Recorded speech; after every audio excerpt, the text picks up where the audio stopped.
हमारे लिए ये मुद्दा केवल एक भ्रष्टाचार नहीं है, हमारे लिए ये मुद्दा दिल्ली की युवा पीढ़ी के भविष्य के साथ खिलवाड़ का है। इसलिए हम इस विषय के ऊपर सजग भी हैं, सतर्क भी हैं और भावुक भी हैं।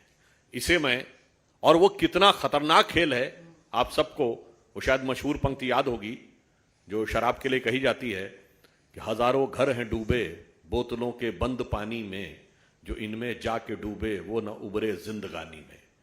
मगर याद रखिए, हम दिल्ली की तरुणाई को, दिल्ली की जनता को इसमें डूबने नहीं देंगे। और ये वो लोग जिन्होंने जाके, शराब के आरोपियों ने महात्मा गांधी की समाधि पे जाके नाटक किया था, जिनका कि जन्मदिन पूरे भारत में ड्राई डे होता है, वैसे जन्मदिन के दिन नहीं गए थे, ये भी ध्यान रखिएगा। तो आप समझिए, इन्होंने दिल्ली में जो दारू का दरिया बहाने का काम किया है, हम कृत संकल्प हैं कि हम दिल्ली की जनता को और विशेषकर युवाओं को उसमें नहीं डूबने देंगे और उसे निकालकर एक उज्जवल भविष्य की तरफ ले जाएंगे। दुख की बात यह है कि ये तथाकथित नई राजनीति वाले, ऐसा जो मैंने आपको 2-3 उदाहरण दिए, एक के बदले एक देना, 100% सरकारी दुकानें करना, कमीशन बढ़ाना, उसके बाद कहते जी हमने कुछ नहीं किया है। हमने थोड़ी किया है, तो किसी और ने किया है। पुराना गीत याद है ना, मुझे दुनिया वालों शराबी न समझो, पीता नहीं हूं पिलाई गई है। तो ये वो समझाने का प्रयास कर रहे हैं। तो दिल्ली की जनता इतनी भोली नहीं है कि वो आपके इन पैतरों को न समझ सके। और एक अंत में कहना चाहूंगा, उनकी तथाकथित नई राजनीति की मदहोशी अब पूरी तरीके से बेनकाब हो गई है और अपने पूरे होशो हवास में यह दिल्ली की जनता को दिखाई पड़ रहा है।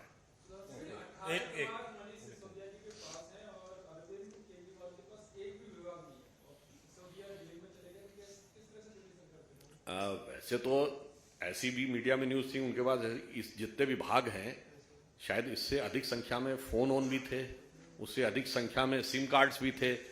तो अब जैसे वो चल रहे थे, मेरे विचार से अरविंद केजरीवाल जी तो बहुत सक्षम हैं। उनके तो पहले भी एक मंत्री जेल से, जेलवे से, या यूं कहें जलवे से, ये आप प्रोनाउंसिएशन से तय कर लीजिएगा, राज कर रहे हैं।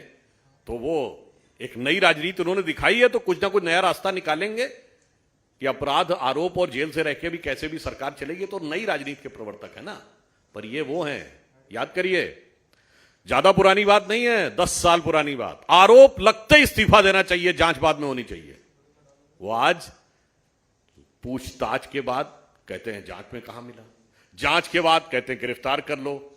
याद करिए कितना सच बोलते हैं। जब सीबीआई ने उनके ठिकानों पे रेड की थी तो क्या बोले थे कि हमारे बैंक लॉकरों में सिर्फ एक बच्चे का झुंझुना मिला। यह बात प्रतीक में नहीं बोली थी, ये उनके प्रवक्ताओं ने वास्तविकता में बोला था।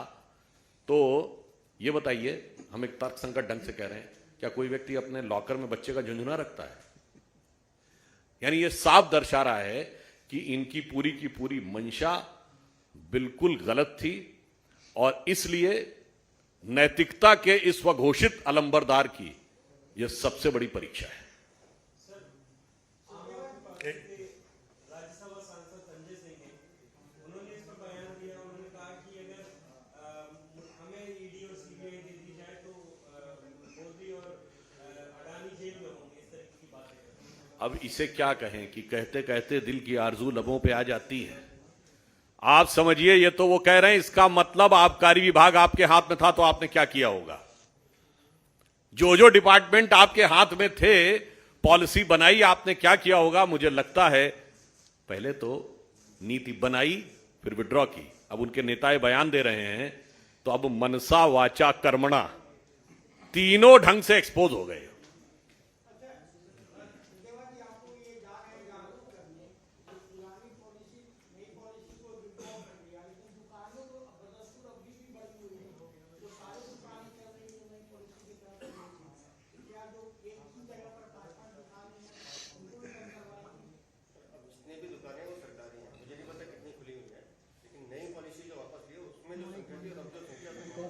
माइक ऑफ है। 4 बजे की बैठक है हमारी। सर माइक ऑफ है। माइक ऑफ है।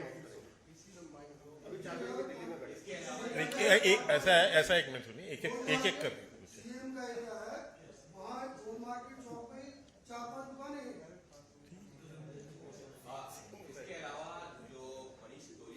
ये जो आपने प्रश्न किया है ना, महत्वपूर्ण बात यह है कि सामान्य एरिया हो या वीआईपी एरिया, सब तरफ दुकानें नजर आ रही हैं। इसीलिए हमारा यह कहना है कि मामला सिर्फ भ्रष्टाचार का नहीं है, यह दिल्ली के मुस्तकबिल को बर्बाद करने का है। अंकित,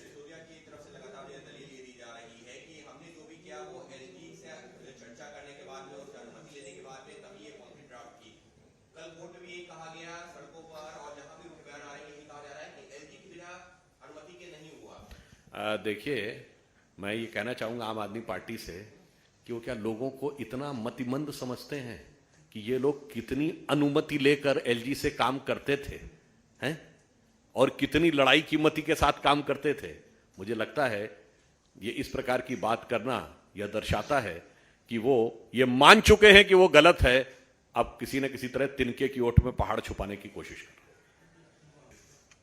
यह विषय उससे कहीं अधिक गंभीर और महत्वपूर्ण है। वह महत्वपूर्ण यह है कि यह एक ऐसी पार्टी जो दावा करती थी कि वो भारत की राजनीति में एक नई राजनीति लेकर आएगी, उसने आज यह परिस्थितियां उत्पन्न की कि अपने राजनैतिक भ्रष्टाचार करने के लिए दिल्ली की पूरी एक पीढ़ी और युवाओं को शराब के नशे में डुबोने से भी गुरेज नहीं किया। यह तथाकथित नई राजनीति के प्रणेताओं का जो कार्यक्रम रहा दिल्ली में, वो क्या रहा कि शराब की दुकानों में कमीशन बढ़ा, सरकार का राजस्व घटा, ठेके बढ़ा दिए गए, पीने की उम्र घटा दी गई,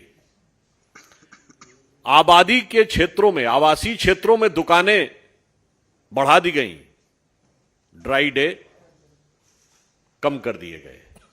इतना ही नहीं, एक बोतल के साथ एक बोतल फ्री कर दी गई, और स्कूलों के पास भी शराब की दुकानें खोलने में इनको कोई गुरेज नहीं हुआ। आप सोचिए कितनी खतरनाक बात है कि आप एक तरफ शराब की आयु कम करने की प्रक्रिया कर रहे हैं और दूसरी तरफ स्कूलों के पास और आवासीय क्षेत्रों के निकट आप ये बैठा रहे हैं, नई प्राइवेट दुकानें खोल रहे हैं। इसका बहुत साफ मीनिंग ये हुआ कि आपको इससे कोई मतलब नहीं था कि दिल्ली के युवा, दिल्ली की भावी पीढ़ी किसी भी प्रकार से, और one by get one free, ऐसा आपने उदाहरण कहीं देखा होगा?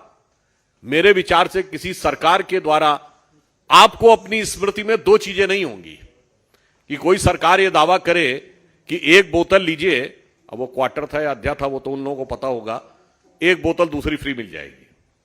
ऐसा आपको उदाहरण नहीं पता होगा। और दूसरा, ऐसा कोई उदाहरण नहीं पता होगा कि शिक्षा मंत्री ही शराब मंत्री हो। मेरे विचार से आप सभी लोग